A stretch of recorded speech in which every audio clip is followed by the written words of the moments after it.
In today's video, we're going to run some trains and I'm going to do an informal review of the new Digitrax throttle, the DT602D. This video has not been sponsored. Welcome to Humanity Junction, where the city intersects with humans. My goal for today's video was to do something simple and get it posted quickly. I ran some trains on just the module a few weeks ago, so I thought that adding an oval and some additional cars would be simple. I intended to post the video on Monday evening. It's now Tuesday at 3:02 and I've just started the recording. First, I want to take you through what it took to get these trains running as you see them.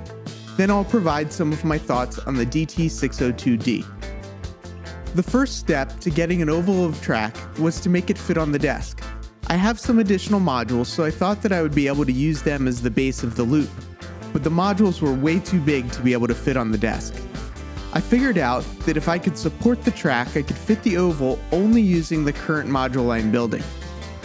So I cut out some blocks from 1-inch foam, glued them together to be more stable, and connected the oval of track.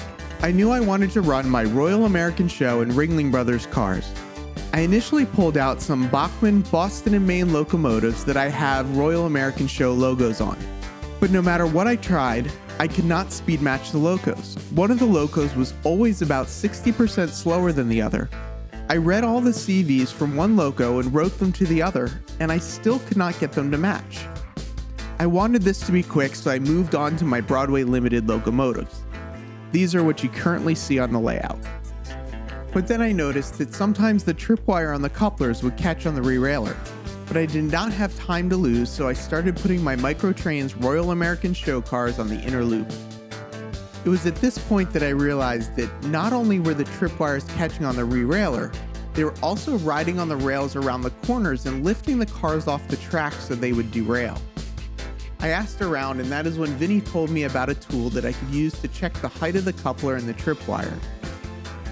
I didn't have this tool, so I just grabbed a thin metal ruler that I had to use as a shim, and with a spare piece of track went to start adjusting the tripwires.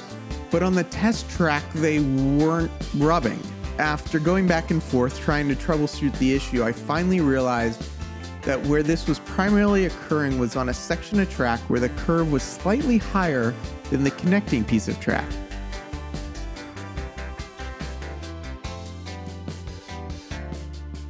So, remember all of those foam blocks that I cut out by hand to support the track?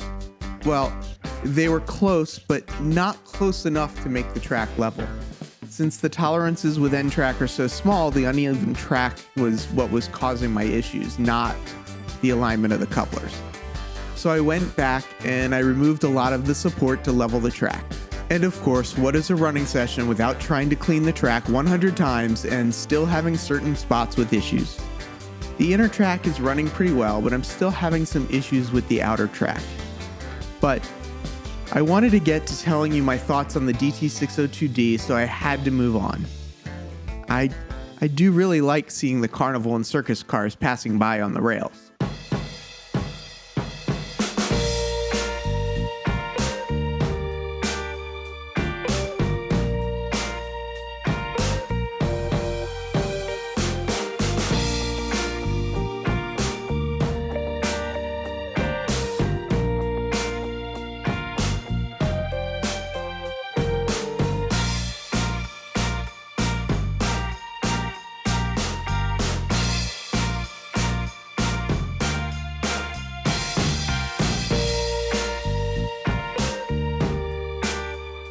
The Digitrax 602D is the newest Digitrax throttle. It appears that they took the button design and the LCD from the DCS52 Zephyr Express all-in-one command station and migrated them to a handheld throttle. I had not previously purchased a Digitrax throttle because I did not like the original buttons, and I find this a big improvement. Another gripe about the earlier throttles was the power situation, 9-volt batteries and no off switch. This was updated, and the new throttle now takes 3 AA batteries. And to turn off the throttle when it is not tethered, you press the bottom left power button and then the C button. The method of consisting and running trains is basically the same, except now you use buttons A, B, and C instead of having dedicated buttons. Other than that, it's basically a Digitrax throttle. And that means that there are some things that are not perfect. And of course, people are pointing them out in large numbers. Let's discuss the elephant in the room first. There's no Wi-Fi.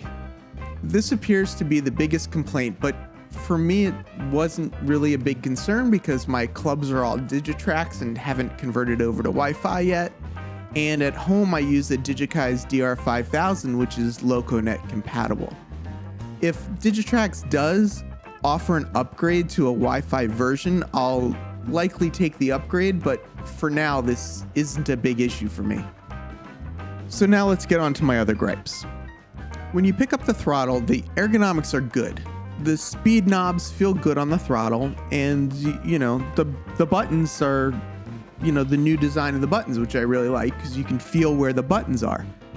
But the problem is you can't really operate the speed knobs and the buttons at the same time. Now, I primarily am interested in model railroad rail fanning, so I like having the two speed knobs to control two different consists. But if you're into operations, I definitely think it's a little better if the speed control and the buttons were closer together.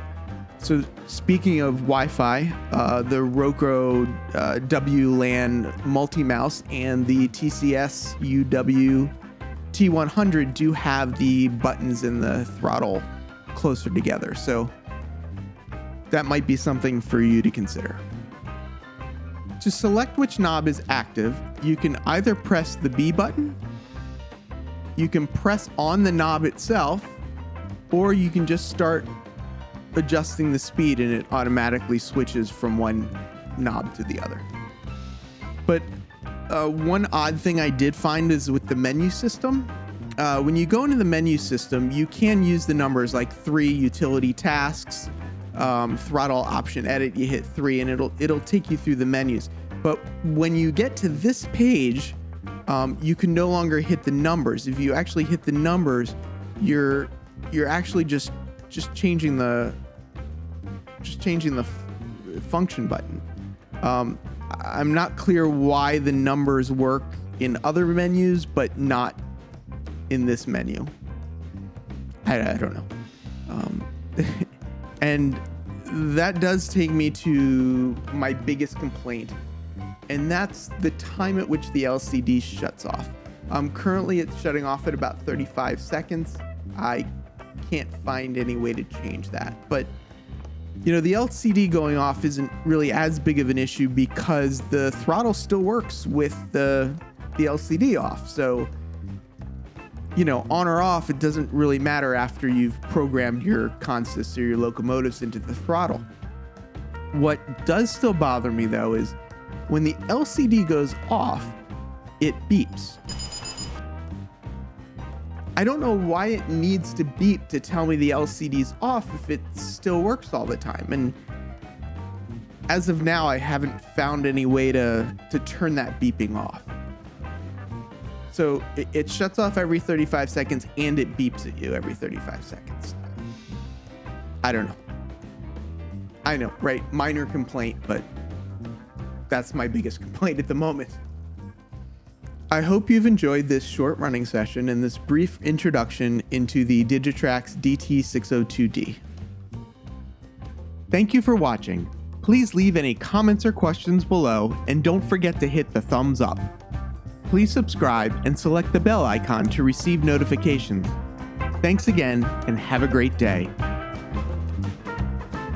So I initially pulled out my matching box, and I knew I wanted to...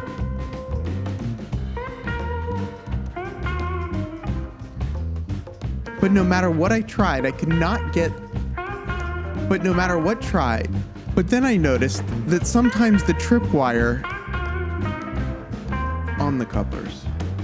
The Digitrax DT602 is the newest Digitrax throttle.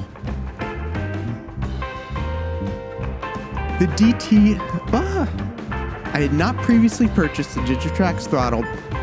The Digitrax DT602 is the newest Digitrax throttle.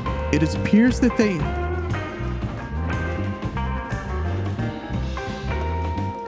Speaking of Wi-Fi,